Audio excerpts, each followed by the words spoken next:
Good afternoon, and live from Texas, this is the Will Cain Show. A cabinet meeting this morning with a mission: crime, as is custom for the president. Today's meeting, the 7th of his second term. This cabinet meeting was wide-ranging, but the highlight from all present was the crackdown on crime in Washington, D.C. These places are really bad. Crime in D.C. was the worst it ever was. You know, they make up stories. Crime in D.C. was the worst ever in history. And now, over the last 13 days, we've worked so hard. And we've taken so many, there are many left, but we've taken so many criminals, over 1,000. That success President Trump is so proud of that he's now considering broadening the National Guard presence to other cities. The line is that I'm a dictator, but I stop crime. So a lot of people say, you know, if that's the case, I'd rather have a dictator. But I'm not a dictator. I just know how to stop crime. And you would think that Illinois would have such a problem with crime, such a bad governor. He should be calling me, and he should be saying, could you send over the troops, please? It's out of control. It's out of control. In New York, it's out of control. Not as bad as Illinois, by the way. Not even close. In California, you would have not had the Olympics had I not sent in the troops. Personal stories, hearing from the people of Washington, D.C. about their experience with crime has become some of the most important evidence, testifying to their quality of life. That testimony was heard in this meeting from a reporter. More than 2 years ago, it was a Saturday morning in broad daylight. I was on my way to work, and a young man with a black ski mask pointed a gun at my face and threatened me to hand over my phone, my wallet, my laptop, and everything else. And when I refused, he used the butt of his handgun to strike me across the face, in the cheek, or what some people call pistol whip me, before running away. Thank you for now making D.C. safer for us, for our families, for my parents, on my behalf of my parents, and now my baby on the way. Thank you so much. 13 days in Washington, D.C. without a homicide. It seems like the type of statistic, the type of life that others might want across this country, in other cities. But no, not according to Chicago Democrat Mayor Brandon Johnson. In a remarkable interview, he was asked about the experience in Washington, D.C. and whether or not increased police presence could help the streets of Chicago. Watch this on MSNBC. I'm curious, and this does come down to an ideological difference between people. Do you believe that the streets of Chicago would be safer if there were more uniformed police officers on the streets of Chicago? I believe the city of Chicago and cities across America would be safer if we actually had, affordable housing. Okay, so he denies in that moment of whether or not increased police presence would help. He suggests it takes a full picture: affordable housing, social workers on the street. Okay, so let's reframe the question now and go back to the mayor of Chicago. That's not the question I asked. My question is, and I just need a yes or a no, do you believe the streets of Chicago would be safer if you got all of those other extraordinary programs put back into place, which do have a history of being successful, if that's complemented by having 5,000 more cops on the streets of Chicago? I don't believe that we... Okay, now you've gotten everything you want. Whether or not they actually work, social workers on the streets of Chicago, whether or not affordable housing is granted. For the sake of this question, the host on MSNBC, Joe Scarborough, says, I grant you all of your wishes, but would you also like and think it might be helpful to have 5,000 more police officers on the streets of Chicago? Let's try a third time.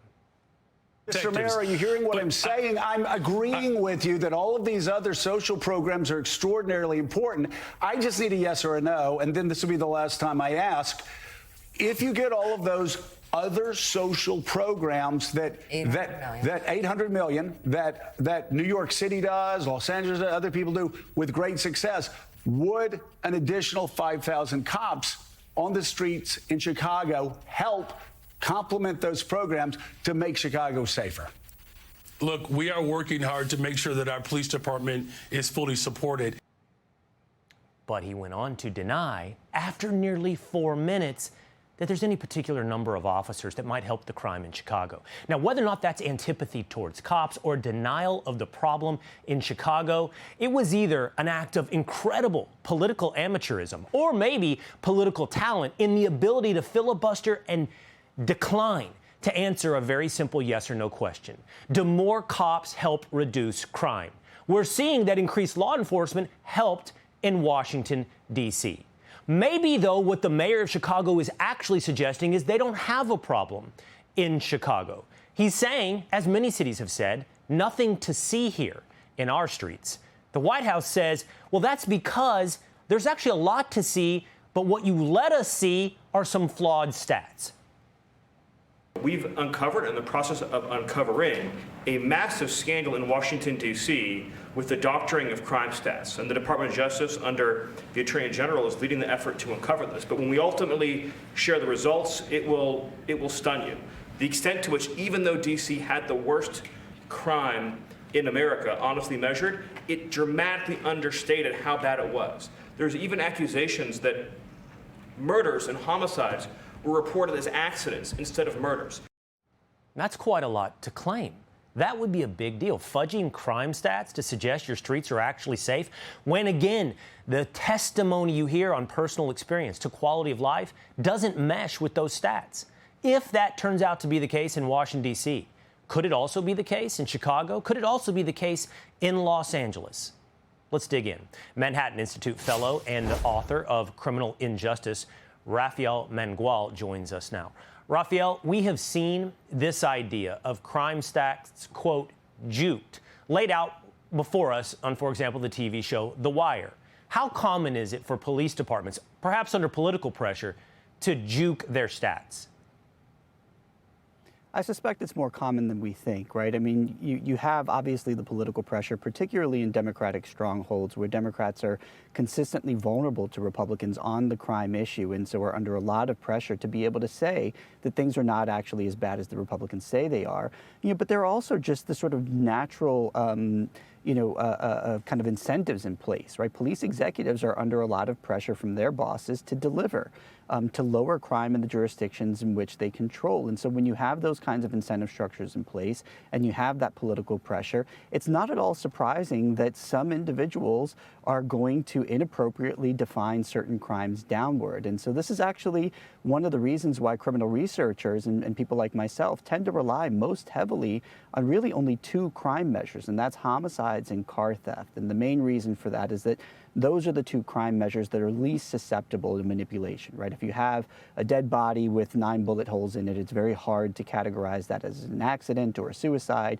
And most people, in order to collect on insurance claims, they have to file a police report. So that tends to get recorded more commonly and more accurately. But outside of those two crime statistics, there's a lot of wiggle room.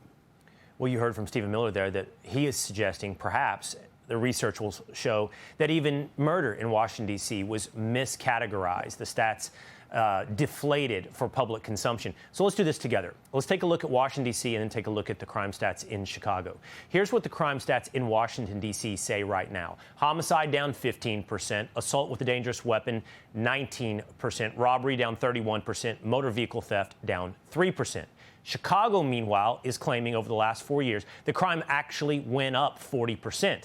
But inside the numbers, they say murder down 50%, robbery down 11%. You can see burglary, theft, and motor vehicle theft all up. How would a police department, a city, a political entity, a mayor, and a chief of police change those stats? How would that actually work?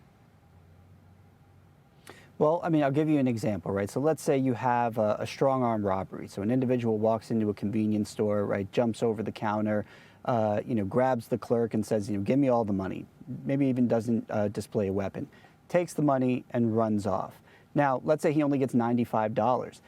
A police officer responding to that might get pressure from a sergeant or a senior officer to call that a petty larceny, to say, well, no one was hurt, no weapons were brandished. So even though technically this is a robbery, which is a violent felony and usually what's called a Part 1 crime, right, or an index felony, we're going to go ahead and categorize this as a misdemeanor, as a petty larceny, right? So, that's kind of how these things would happen, which is, why I'm not particularly convinced that this is a massive problem in the homicide space, although I'm sure when you have the marginal case that, could look like a suicide, that there might be pressure to categorize it that way.